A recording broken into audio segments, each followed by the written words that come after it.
Quisiera tocar un tema que lo he venido masticando durante varios meses y es un recordatorio. Mucho de lo que yo voy a decir ustedes ya lo saben y mucho de lo que voy a decir también lo practican, pero siempre es bueno recordar. Quisiera leer con ustedes en Efesios capítulo 2 para empezar, versículo 14 hasta el 22. Y le puse como título al sermón: la iglesia como evento o como familia, o evento versus familia. Dice la palabra de Dios en Efesios 2, 14 al 22. Porque Cristo es nuestra paz, y de los dos pueblos ha hecho uno solo, derribando mediante su sacrificio el muro de enemistad que nos separaba, pues anuló la ley en sus mandamientos y requisitos. Esto lo hizo para crear en sí mismo de los dos pueblos una nueva humanidad al hacer la paz. Está hablando del pueblo de Israel y de los gentiles, para reconciliar con Dios a ambos en un solo cuerpo mediante la cruz, por la que dio muerte a la enemistad. Él vino y proclamó paz a ustedes que estaban lejos y paz a los que estaban cerca, pues por medio de Él tenemos acceso al Padre por un mismo Espíritu. Por lo tanto, ustedes ya no son extraños ni extranjeros, sino conciudadanos de los santos y miembros de la familia de Dios, edificados sobre el fundamento de los apóstoles y los profetas, siendo Cristo Jesús mismo la piedra angular. En Él todo el edificio, bien armado, se va levantando para llegar a ser un templo santo en el Señor. En Él también ustedes son edificados juntamente para ser morada de Dios por su Espíritu. Nos habla de que somos miembros de la familia de Dios. Dios sabemos que es nuestro Padre. Y nos habla de edificar, nos habla de ser morada de Dios. Por eso muchas veces decimos bienvenidos a la casa de Dios, ¿verdad? Pero no porque sea este edificio, sino porque nosotros como iglesia somos familia de Dios, somos morada de Dios. Y el Salmo 122.1 lo hemos cantado muchas veces, dice: y yo me alegro cuando me dicen vamos a la casa del Señor. Y la felicidad grande, si yo le pregunto por ejemplo a Erma, ¿es una gran felicidad cuando vienen todos tus nietos a tu casa? Sí. Pero es más felicidad para los nietos que para los abuelos a veces, ¿no? Solemos decir que es lindo cuando vienen y lindo cuando se van. Especialmente cuando tenemos muchos. Pero para los nietos, yo me acuerdo en nuestros 3 hijos, cuando íbamos a la casa de los abuelos, no se querían ir nunca, se escondían. Los andábamos buscando porque querían quedarse en la casa de los abuelos, ¿no? Y así es cuando somos familias normales y nuestros hijos vienen, qué alegría que nos produce a nosotros y qué alegría la comunión con ellos. Ellos con nosotros también. Somos suertudos, somos bendecidos cuando nuestros hijos quieren tener comunión con nosotros, cuando vuelven a la casa de los padres. Entonces la figura de la iglesia como familia está muy presente en la palabra de Dios. Dios, como decía, es nuestro Padre. Y nosotros a veces hablamos más de ir a la iglesia en vez de hablar de que somos iglesia. La gente en general, yo voy a la iglesia tal, pero somos iglesia, porque somos parte de la familia de Dios. Entonces la iglesia no es un evento donde se canta, donde se escucha la palabra de Dios, sino que es algo mucho más profundo. No es un evento donde se vende algo, se vende mercadería como en el resto de las cosas donde se brindan servicios. A veces decimos el servicio del domingo. Entonces venimos a la iglesia y nos sentamos para que nos sirvan. Pero qué lindo, Erma, cuando vienen a tu casa tus hijas y colaboran en la cocina, ¿verdad? ¿Hacen eso? De vez en cuando. Colaboran en la mesa. Bueno, no le voy a preguntar si lavan los platos, porque ya conozco el tema en la casa de los... Mi papá lava los platos. Tu papá lava los platos. ¿Quién saca la bolsa negra después? Pero hay gente que tiene el concepto del evento de ir hacia una reunión y después hacer otra cosa. Es como cuando vamos a hacer shopping. Y hay gente inclusive que va de iglesia en iglesia buscando no sé qué, que les calce, y no tiene la sensación, no tiene la visión de que iglesia es ser familia. Vivencia diaria, amor. Entonces, hay una definición de la Confesión de Augsburgo de 1530, escrita por Melanchthon, que era el ayudante más cercano que tenía Lutero. Ustedes saben el conflicto que había. Yo no sé si lo que está pasando en Roma en estos días no es una revolución. Ojalá que así sea, ¿no? Están reunidos todos los cardenales tratando de limpiar y de llegar a ciertas conclusiones. En aquella época la iglesia oficial estaba muy problematizada y tenía muchas herejías que algunas de ellas se fueron arreglando. Pero en esa se le llamó la confesión luterana, que después adoptaron como protestante, porque protestaba contra ciertas herejías. Y en síntesis, esa confesión decía: la iglesia habrá de existir y permanecer para siempre. Una santa iglesia cristiana, que es la asamblea de todos los creyentes, entre los cuales se predica genuinamente el Evangelio y se administran los santos sacramentos. En síntesis, se puede leer en otros lados, donde se predica el Evangelio correctamente y se administran los sacramentos correctamente. Esto fue en el 1530. Melanchthon, para los que quieran leer después, nació en 1497 y murió en 1560 en Wittenberg, en el mismo lugar donde Lutero clavó sus tesis, en la puerta de la catedral.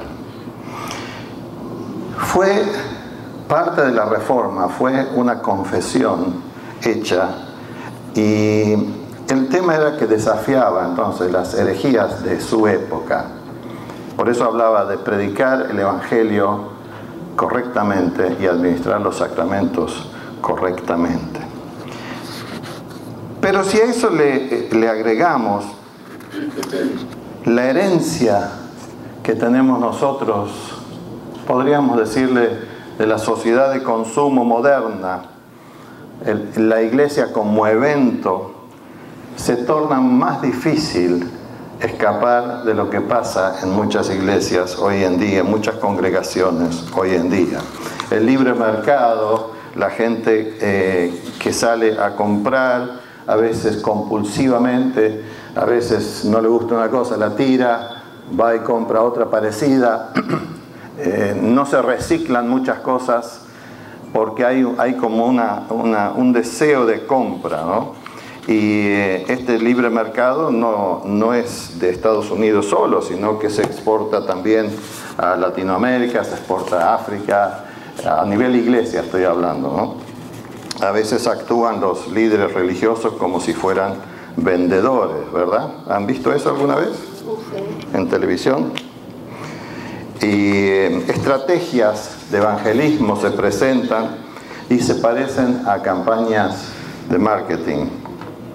A veces luchan las distintas congregaciones por los mismos miembros, ¿no? y se exporta este concepto. Y hay gente que cuando aparece una iglesia nueva con cierta característica, muchos van para esa otra congregación, buscando el evento. Y resulta que el Señor lo que nos quiere recordar hoy es que somos familia. ¿Me van siguiendo? Leí hace un tiempo de un pastor americano que fue a Kenia y visitó una iglesia muy grande en la capital y se encuentra en esa visita con un muchacho del norte de Kenia, de familia musulmana, que se había convertido a Cristo y lo habían amenazado de muerte. Entonces huyó del norte y llegó a la capital, y como había tenido un encuentro con el Señor, se empezó a congregar en esta iglesia. Y los hermanos fueron muy generosos con él. Él empezó a conversar con él, le mostró una piecita que le habían dado, le mostró el colchón donde dormía, y también le contó de que la gente era muy generosa, que la gente le traía comida cada tanto. Pero le hizo un comentario que a este pastor le hizo pensar. Y dice, ¿sabe cuál es el momento más triste de toda la semana? Es cuando termina el servicio de la mañana y todo el mundo se va a la casa y yo me quedo solo. O sea, todo el mundo se va con su familia a su casa y yo tengo comida porque me dejan comida, tengo el colchón, pero todo el mundo se va. O sea, la sensación de familia no la vivía. Estaba agradecido, pero a este pastor americano que fue le llamó mucho la atención. Hay un filósofo que murió en el año 97, un tal Donald Schoen, que entre otras cosas era profesor del Instituto de Tecnología de Massachusetts.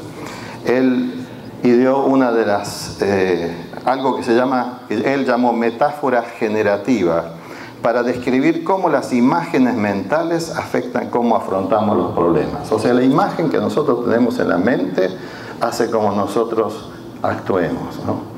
Y esto puede pasar en las empresas, en lo que sea. Por ejemplo, si nosotros tomamos el matrimonio, ya que hemos bendecido un niño, en esta mañana hablemos del matrimonio. Si nosotros tenemos el concepto, la imagen de que el matrimonio es simplemente un papel, que el matrimonio es algo que anda cuando anda y si no se disuelve, es fácil con esa imagen romper un vínculo matrimonial, porque tenemos esa imagen.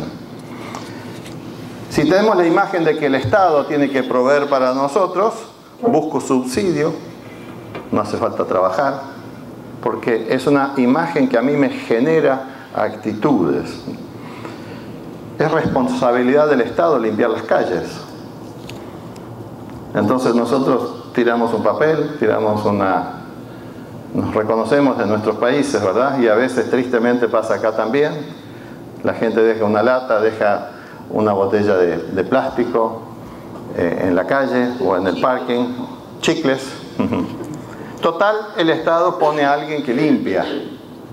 Y la gente no se da cuenta que el Estado somos nosotros. O sea, nosotros somos los que pagamos los impuestos. Nosotros vamos a pagar a esa persona. Pero digamos, la imagen mental, lo que él llamaba metáforas y modelos, metáforas generativas, hace que nosotros tengamos actitudes de acuerdo a eso. Los padres deben proveer. Otra metáfora, ¿eh? Entonces tenemos 35 años, no trabajamos y estamos en la casa de papá y mamá. ¿Por qué? Porque los padres tienen que proveer. Y lo llevamos hasta las últimas consecuencias. Y así podríamos seguir dando ejemplos, cómo las metáforas, las imágenes generan actitudes. Si para nosotros venir un domingo es participar de un evento, ver si se toca bien la música, si se canta, si el volumen está bien, si nos gusta lo que nos dicen, entonces tomamos la iglesia como un evento y no como familia. Y entonces también tiene sentido usar el concepto de gerenciamiento mundano para llevar adelante la iglesia. Y a veces da resultado en cantidad de gente. Pero comparémoslo con lo que era la iglesia del Nuevo Testamento. Yo digo una cosa, si nosotros como padres, si yo como padre tengo un hijo y tiene un campeonato, una final de fútbol, y voy al evento de la final, si mi hijo termina la escuela el año y voy a ese evento, si cumple años estoy ahí, pero el resto del tiempo no estoy ahí, ¿qué dirían ustedes? ¿Soy un buen padre? ¿Cómo? Estás muy ocupado. Estoy muy ocupado. Qué tipo positivo eso. Pero a veces hay gente que toma la iglesia así. O sea, como un evento. Como una cosa que pasa cada tanto. Te aparezco para el cumpleaños, aparezco para la reunión del domingo. Tendría una visión muy limitada de lo que es ser padre. Entonces, de la misma manera, entenderíamos mal la iglesia de Cristo si no tuviéramos en cuenta el concepto de que somos familia y que esto no es un simple evento. Quisiera leer con ustedes el Evangelio de Juan, capítulo 13, versículos 34 y 35. La base de la familia, digamos, cristiana. Este mandamiento nuevo les doy, que se amen los unos a los otros, así como yo los he amado. También ustedes deben amarse los unos a los otros. De este modo, todos sabrán que son mis discípulos si se aman los unos a los otros. ¿Cómo podrá ver el mundo que somos discípulos del Señor si simplemente concurrimos a un evento? Gálatas 6:2. Ayúdense unos a otros a llevar sus cargas. Así cumplirán la ley de Cristo. ¿Verdad que eso es lo que se hace cuando uno está en familia? Uno se preocupa por los hijos, después se preocupa por las nueras y los yernos, y después se preocupa por los nietos. Ojalá se preocupen por los viejos. Cuando seamos más viejitos, ayudándonos a llevar las cargas los unos a los otros. Eso no es un evento. Primera Tesalonicenses 5:11. Por eso, anímense y edifíquense unos a otros, tal como lo vienen haciendo. Animarnos los unos a los otros en familia. Hebreos capítulo 10, versículo 24 al 25. Hebreos 10, 24 al 25. Preocupémonos los unos por los otros, a fin de estimularnos al amor y a las buenas obras. No dejemos de congregarnos como acostumbran a hacerlo algunos, sino animémonos unos a otros, y con mayor razón ahora que vemos que aquel día se acerca. Estimularnos al amor, a las buenas obras. Hay muchas partes en la palabra del Señor, como leímos una de ellas, donde se describe la iglesia como una familia. Pero también hay otras partes donde podemos inferir la relación que hay entre los hermanos y Dios como nuestro Padre. En 1 Timoteo 5, versículo 1 y 2, 1 Timoteo 5, 1 y 2 es Pablo dándole consejos a Timoteo. Dice: no reprendas con dureza al anciano, sino aconséjalo como si fuera tu padre. Trata a los jóvenes como hermanos, a las ancianas como a madres, a las jóvenes como hermanas con toda pureza. ¿Verdad que es una descripción de familia? Es un tema de relación. Y eso es lo que le falta al mundo hoy. Cada cual se encierra en su casa, cada cual va al trabajo, viven en su pequeño mundo. Y lo que necesita el mundo es la iglesia de Cristo. Ahí en Romanos, al último, en capítulo 16, trata Pablo, y habla de una tal hermana Febe. Fíjese lo que dice Romanos 16:1. Les recomiendo a nuestra hermana Febe, diaconisa de la iglesia de Cencreas. Hermana Febe. En el versículo 13 dice: saluden a Rufo, distinguido creyente, y a su madre, que ha sido también como una madre para mí. Qué hermosa relación de familia en la iglesia de Cristo, que ha sido también ella como una madre para mí. Hay mucha intimidad en estos versículos, ¿verdad? El escrito de Pablo. Y quizás tenía que ver con las consecuencias de haber sufrido persecución en compañía, digamos, con las personas a las que le escribe. Quizás la separación de la familia biológica. No sé si alguno de ustedes ha sufrido eso.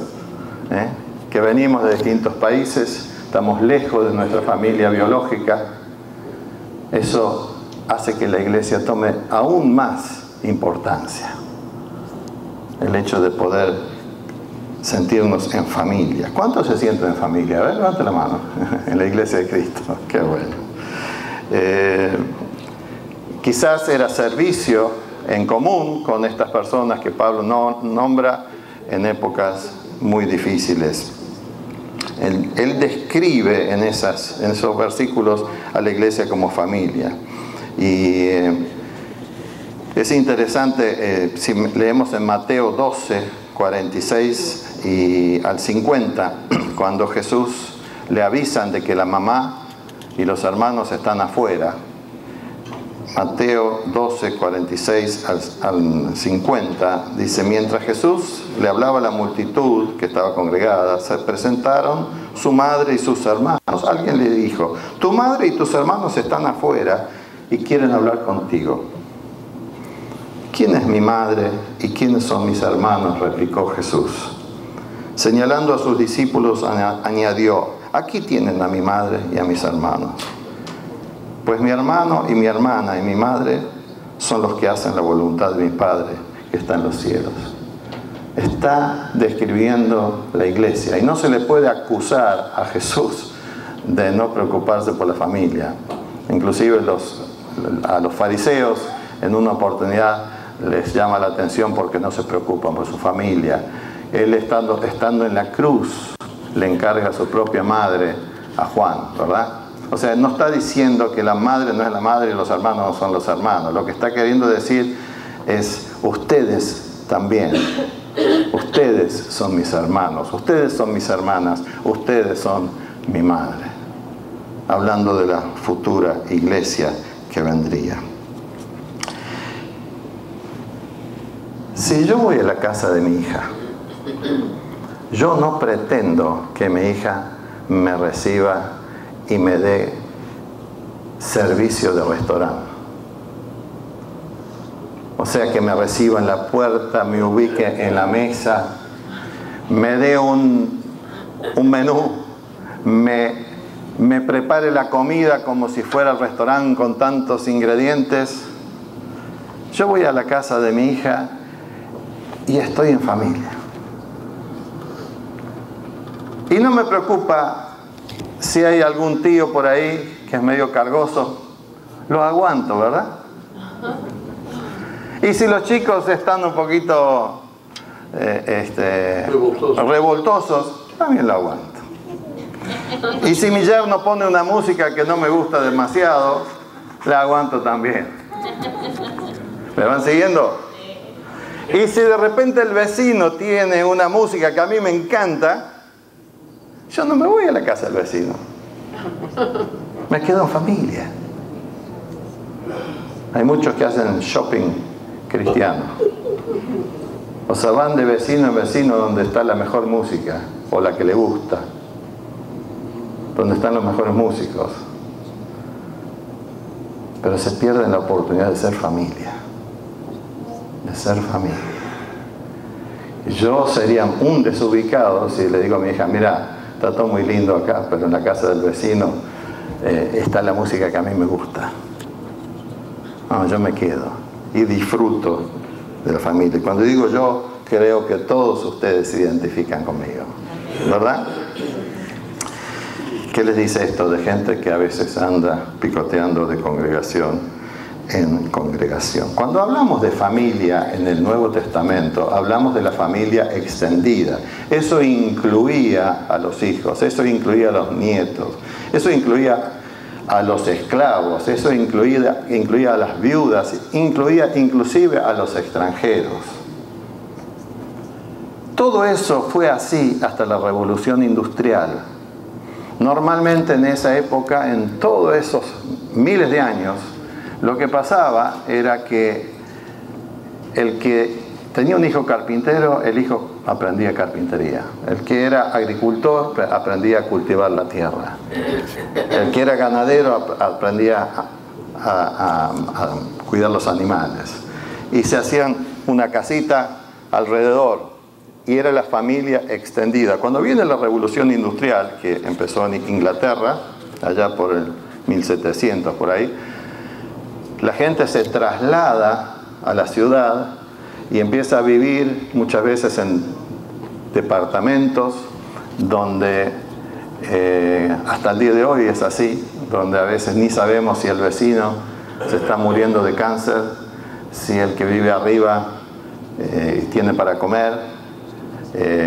¿Por qué? Porque se transformó de la familia extendida a la familia, lo que se le llama la familia nuclear, papá, mamá e hijos, ¿no?